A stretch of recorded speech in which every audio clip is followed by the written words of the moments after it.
Leading candidate number 3, are you ready for your question? I am ready. Thank you. Okay, so here's your question. This year's Baguio Day theme is One Baguio. Diverse roots, shared dreams. As a Miss Baguio candidate and citizen of Baguio, how will you embody this theme and unite people of different backgrounds towards a common future?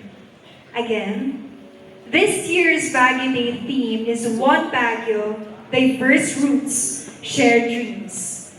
As a Miss Baguio candidate and the citizen of Baguio, how will you embody this theme and unite people of different backgrounds toward a common future? As an advocate for the people with disabilities, this is something that is really close to my heart.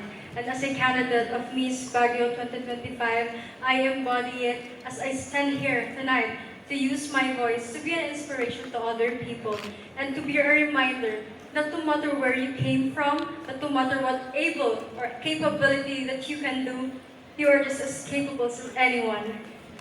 Like my co-candidate, Ms. Yvonne, she is very an empowered woman. That's why she really inspired me tonight. Thank you.